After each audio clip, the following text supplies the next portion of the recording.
Hello dear student. आज का हमारा टॉपिक है कि आपके लिए एक नया वायरल पेपर लेके आ चुके हैं।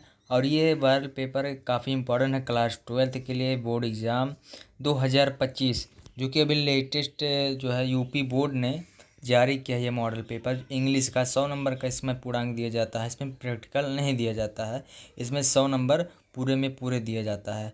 अगर आप इसको सॉल्व कर लिए तो आपका मार्क अच्छे में अच्छा आएगा। अगर इस पेपर को सॉल्व करेंगे, प्रीवियस ईयर को पेपर सॉल्व करेंगे, तो आपका मार्क्स जो है अच्छा से अच्छा आएगा। तो चलिए इस पेपर को सॉल्व करते हैं और इस पेपर का सेट बताते हैं कि किस सेट का पेपर है और कौन से वर्ष का पेपर है। 316 DV का पेपर है और इंग्लिश का, ठीक है, वेरी इंपॉर्टेंट क्वेश्चन पेपर है। तो चलिए इस पेपर को शुरू से लेकर लास्ट तक सॉल्व करके आपको बताते हैं कैसे कैसे किस नियम के अनुसार इस पेपर को यूपी बोर्ड के अनुसार कैसे सॉल्व करना है। ठीक है, मार्क्स इसमें 100 नंबर दिए जाते हैं।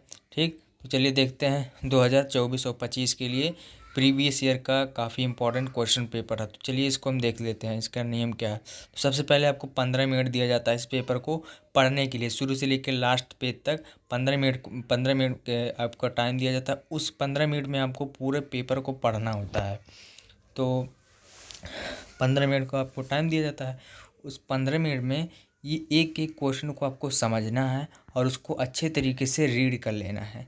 ठीक है, उसके बाद में आपको अपना पेन उठाना है। पेन उठाने के बाद में आपको अपने उत्तर पुस्तिका में आंसर, क्वेश्चन आंसर डाल के, हेडिंग डाल के आपको उत्तर लिखना स्टार्ट कर देना है। तो चलिए यहाँ पर हम शुरू करते हैं, पेपर को सॉल्व करने का तरीका बताते हैं। सेक्शन ए में पहले आता है, तो सेक्शन ए में रीडिंग आता है। आपको यहाँ पर ये जो पैसेज दिया है इसको पढ़ना अच्छे तरीके से पढ़ने के बाद में इस पैसेज को आपको 4-5 क्वेश्चन दिया जाते हैं इस पैसेज का, और इसी पैसेज में से आपको ढूंढ के उस क्वेश्चन का आंसर लिखना है। तो चलिए इसको कैसे सॉल्व करना है, इसका हम एक ट्रिक बता देते हैं आप लोगों को कि आप अच्छे तरीके से इसको सॉल्व कर लें। सबसे पहले आपको अच्छे तरीके से ये जो पैसेज आपको दिख रहा है इसको आपको अच्छे तरीके से रीड कर लेना है। शुरू से लेके लास्ट तक इसको अच्छे तरीके से रीड कर लेना है। उसके बाद में आपको यहाँ पर 4-5 क्वेश्चन दिए जाते हैं। जैसे दिया है, what do many people complain about, ये पहला क्वेश्चन दिया है पैसेज से। दूसरा क्वेश्चन दिया, what is the causes of break down. तीसरा क्वेश्चन के दिया है, who will be able to retain his health. तो ये 3 क्वेश्चन दिए हैं।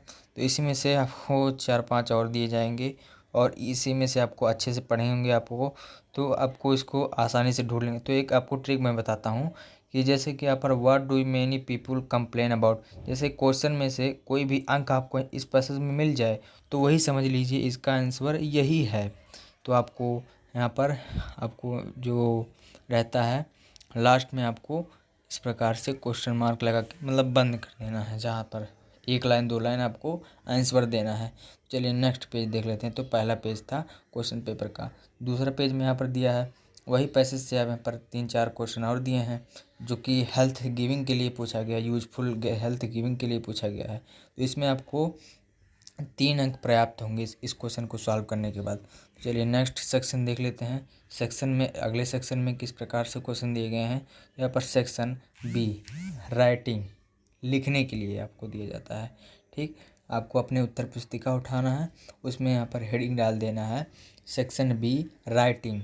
फिर आपको यहाँ पर लिखना है क्वेश्चन आंसर लिखना है, हेडिंग डाल के लिखना है क्वेश्चन आंसर 2 का पहला ए। ठीक है, तो इस प्रकार से डालना। यहाँ पर दिया है right an article on any one the following topic in about 100 से 150 वर्ड में आपको यहाँ पर लिखना है। तो सबसे पहले आपको ए में दिया है, necessity is the mother of invitation. ठीक, नेक्स्ट दिया है the problem of unemployment. तीसरा दिया है price rise of our country.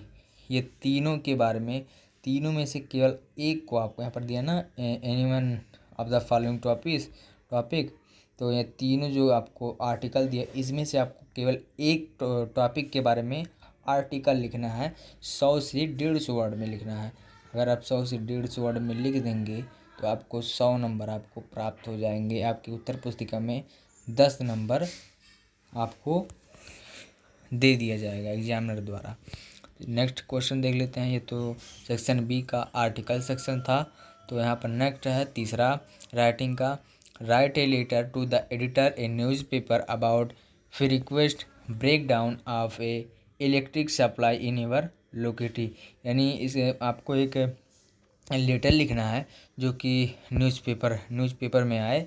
फिर request break down of electric supply, यानी आपके जो है सिटी में मतलब लाइट की कमी और सप्लाई नहीं पहुंच पा रहा है, इसके बारे में आपको न्यूज़पेपर में एक आवेदन डालना है। यहाँ पर लेटर लिखना है, लिखकर आपको न्यूज़पेपर में उसको एडिट कर देना है। ठीक है, तो इसके बारे में यहाँ पर आपको लिखना तो आपको पता ही होगा। टू द जिसके बारे में आप लिख रहे हैं तो उसको लिख देंगे, और सर या मैडम यहाँ पर लिखने के बाद जो भी आपका जो प्रॉब्लम, जो भी newspaper about break down electric supply के बारे में बताया गया है उसको आपको यहाँ पर लिख देना है। तो यहाँ पर मान लीजिए आपको ये वाला नहीं आता है, newspaper about request of electric supply in your locality, इसके बारे में आपको लिखना ही नहीं आता है, आपको पता नहीं है कैसे लिखें, आपके दिमाग में आइडिया नहीं आ रहा कि कैसे लिखना है इसको, तो आपको एक ऑप्शन दिया गया है आर, आप इसको सॉल्व करें। ठीक है, या आप इसको सॉल्व करें, आपको ऑप्शन दिया गया है। तो चलिए देखते हैं इसमें क्या दिया है, और यानी अथवा करके क्या क्वेश्चन दिया गया है। आपको दिया गया है write a letter to the divisional officer post office to open a new branch of मतलब post office in our town. एक बार ये और पढ़ते हैं इसको। Write a letter to the divisional officer post office open now इस branch post office in your town.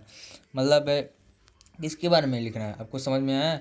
नहीं समझ में आया तो मैं बताता हूँ आपको। मतलब जो आपके सिटी में, ठीक है, आपके टाउन में जो भी मतलब पोस्ट ऑफिस होता है, डाकघर होता है, वो ब्रांच ओपन नहीं हो पा रहा है। ठीक है, ओपन करने के लिए आपको एक नया मतलब एक लेटर लिखना पड़ता है। जो भी डीएम डिस्ट्रिक्ट मजिस्ट्रेट के बाद आपको एक लेटर लिखना पड़ता है कि हमारा पोस्ट ऑफिस यानी डाकघर ओपन नहीं किया जा रहा है। तो आपको एक ऑफिसर को आपको डिविजनल लेटर लिखना होगा, तभी आपका ये मतलब पोस्ट ऑफिस स्टार्ट हो जाएगा। आप मतलब वो ब्रांच जो होता है पोस्ट ऑफिस का वो चलने लगेगा। नेक्स्ट देख लेते हैं स्टूडेंट। नेक्स्ट यहाँ पर दिया गया है क्या, सेक्शन सी में ग्रामर का क्वेश्चन, काफ़ी इंपॉर्टेंट। आपको अगर ग्रामर अच्छे तरीके से पढ़ना आता है, आपको करना आता है क्वेश्चन को, तो आपको 10 नंबर फिक्स हैं, आपको 10 नंबर मिलेगा ही मिलेगा। चलिए देखते हैं स्टूडेंट। सबसे पहले यहाँ पर क्वेश्चन दिए, choose the correct option in any, मतलब ये ऑब्जेक्टिव क्वेश्चन दिए गए हैं। चलिए ग्रामर सेक्शन से, चलिए इसको हम आपका मिला लीजिएगा, जो भी आपका सही है, जो मतलब आप अपने दिमाग में सोच लीजिएगा कि कौन सा सही है। तो one who look at the dark side of think is called. तो इसमें से आपका जो चौथा वाला क्वेश्चन करेक्ट हो जाएगा परमिस्ट। ठीक है, नेक्स्ट क्वेश्चन देख लेते हैं। नेक्स्ट बी नंबर का, the phrase pick holes in means. तो ये आपका कौन सा सही हो जाएगा स्टूडेंट? तो आपका ये दूसरा वाला दिया गया है, टू इंसल्ट सम वन, यह आपका करेक्ट ऑप्शन हो जाएगा। नेक्स्ट देखते हैं, the synonym of serve is. तो ये आपका ये चौथा वाला दिया है, ये वाला आपका करेक्ट हो जाएगा एक्सीडेंटल। ठीक है, नेक्स्ट देख लेते हैं डी नंबर का, he is member of in union which word in the above sentence in error. मतलब कौन सा गलत वर्ड दिया गया है इसमें? मेंबर नहीं, ऑफ नहीं, यूनियन नहीं, यहाँ पर तीसरा जो दिया है एन, ये गलत है। ये गलत मतलब सेंटेंस दिया है, तो इसको आपको तीसरा वाला ऑप्शन सही हो जाएगा, is the correct option. Next page पे चलते हैं। ठीक है, नेक्स्ट पेज में यहाँ पर दिया है द एंटोनिम ऑफ मॉडर्न, इसका क्या सही हो जाएगा? Incident, old, present, out of date. तो आपका चौथा वाला जो ऑप्शन दिख रहा है ये बिल्कुल करेक्ट हो जाएगा। ठीक है, नेक्स्ट चलिए देखते हैं 5वें नंबर का क्वेश्चन है, change the any following into indirect. Indirect अगर आपने हमारे चैनल से पढ़ा होगा तो आपको आसानी होगी इसको करने में, तो काफ़ी आसान था पेपर। ठीक है, नेक्स्ट दिया है, B combine any one the following directed. दिया है the sun rose of boys went to school, simple sentence में इसको आपको बदलना है। He is poor, he is not dishonest, complex sentence में इसको कन्वर्ट करना है।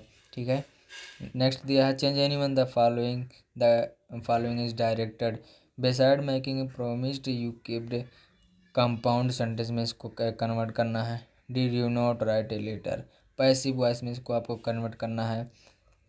ये जो मैं बता रहा हूँ ये काफ़ी इंपॉर्टेंट, अगर आप 2025 ट्वेल्थ क्लास की तैयारी कर रहे हैं तो इंग्लिश में आप इतना ही तैयार कर लेंगे, इसके बारे में जो कॉन्सेप्ट है वो समझ जाएंगे तो आपका इंग्लिश में 95+ लाइन से कोई नहीं रोक सकता। यहाँ पर नेक्स्ट दिया है use in the following pairs words in town of sentence to bring out of different in their meanings. ठीक है, तो इसको बारे में आपको एक्सेस के बारे में आपको एक सेंटेंस डिफरेंट मीनिंग लिखना है आपको। यहाँ पर 6वां नंबर क्वेश्चन दिया है translate the following passage into English, मतलब ये जो दिया गया है इसको आपको इंग्लिश में ट्रांसलेट करना है। तो प्राचीन काल में विक्रमादित्य नाम का एक राजा एक देश में राज करता था। वह बड़ा ही न्यायी राजा था। आज भी लोग उसके न्याय की प्रशंसा करते हैं। एक दिन कुछ लड़के एक गांव के पास एक जंगल में खेल रहे थे। उन्होंने एक मिट्टी के ढेर में जो पत्थर ढका था उनमें एक लड़का उस पत्थर पर बैठ गया। उसने अपने साथियों से कहा, तुम लोग अपने मुकदमे पर पास आओ, मैं न्याय करूँगा। तो ये दिया है, अगर आपको मतलब टेंस आता होगा तो इसको आप करने में 1 सेकंड भी नहीं लगेगा यार, आप सॉल्व करते चले जाएंगे। 1-2 मिनट लगेगा आपको इसको सॉल्व करने में, अगर आपको टेंस की ज्ञान प्राप्ति होगी और आपको इन्वायरमेंट इंग्लिश आता होगा तो आप आसानी से कर लेंगे। नेक्स्ट देखते हैं सेक्शन डी लिटरेचर, आपके बुक से क्वेश्चन पूछा गया है। अगर आप अपने बुक को पढ़े होंगे, कहानी के तौर पे अच्छे से समझे होंगे तो आपको 8 नंबर मिल जाएगा, जो कि हर स्टूडेंट को मिलता है। Answer the following question about 40 word में इसको आंसर देना है। Why did the peddler considered world is rattrap, और करके क्या क्वेश्चन दिया है what did M Hamel say about the language and its importance, आपके बुक से क्वेश्चन दिया है, काफ़ी आसान है। नेक्स्ट देख लेते हैं स्टूडेंट। नेक्स्ट यहाँ पर दिया है बी नंबर का, what does garbage means to the elderly people, आपके बिग मान लीजिए वो आपको नहीं आता तो ये कर सकते हैं। How does author feel just before the become unconscious. ठीक है, यहाँ पर 8वां नंबर क्वेश्चन दिया गया है answer any the following question in about 80 word में, ये सारे क्वेश्चन का आंसर देना है। 6 नंबर आपको मिलेंगे। 9वां नंबर है read the following state carefully answer question the follow, ये जो क्वेश्चन दिया इसका आंसर मैं आपको इसलिए नहीं बता रहा हूँ क्योंकि ये जो क्वेश्चन दिया आपको अपने से सॉल्व करना था, ताकि आपको कॉन्फिडेंस बढ़े कि कैसे इस पेपर को सॉल्व किया जाता है, कैसे कैसे क्वेश्चन आते हैं। तो ये सारे क्वेश्चन को आपको चैलेंज करना है, ये क्वेश्चन मैं सॉल्व करके रहूँगा, इसलिए मैं आपको इसका आंसर नहीं बता रहा हूँ। ठीक है, तो आप अपने से इसको सॉल्व करिएगा ताकि आपको कॉन्फिडेंस होगा, आपके अंदर मोटिवेशन आएगा कि कैसे सॉल्व करना। अगर आप सॉल्व कर लेंगे तो आपको एक इंटरेस्ट आएगा। ठीक है, चलिए नेक्स्ट क्वेश्चन देख लेते हैं 10वां नंबर। तो आप देख लीजिए किस प्रकार से आते हैं, बस यही मैं दिखाना चाहता हूँ। Right the central idea is any one the following poems, मतलब आपके पोएट्री सेक्शन आपके इंग्लिश में बुक में होगा, तो पोएट्री सेक्शन से आपको सेंट्रल आइडिया पूछा गया है कि मतलब इसके लेखक ऑथर कौन है। ठीक है, इसके कवि कौन है, जैसे हिंदी में पूछा जाता है वैसे, तो उसके बारे में आपको चैप्टर के बारे में कुछ बताना है और उसका कुछ जैसे व्याख्या कहते हैं ना, उसी को सेंट्रल आइडिया कहते हैं। और उसके ऑथर मतलब जो भी उसके कवि होंगे उसका नाम लिख देना बस। जैसे माय मदर 866, ये आप तैयार कर लीजिएगा, वेरी इंपॉर्टेंट, ये फंसेगा ही फंसेगा हर एग्जाम में। ए थिंग ऑफ ब्यूटी, ये भी ये क्या है, एंड जेनिफर टाइगर, ये दोनों ने मतलब ये ए और बी ये तैयार कर लेंगे तो आपका 100% एग्जाम में फंसेगा ही फंसेगा क्वेश्चन। ठीक है, चलिए नेक्स्ट क्वेश्चन देख लेते हैं स्टूडेंट। सो स्टूडेंट यहाँ पर चलिए 11वां नंबर देखते हैं, 11वां क्वेश्चन, लास्ट क्वेश्चन। ठीक है, लास्ट क्वेश्चन ये है, तो यहाँ पर देखते हैं 11वां answer the following question 40 word में लिखना है, आपके बुक से क्वेश्चन दिया है। 12वां answer in the following question 80 word में आपको लिखना है।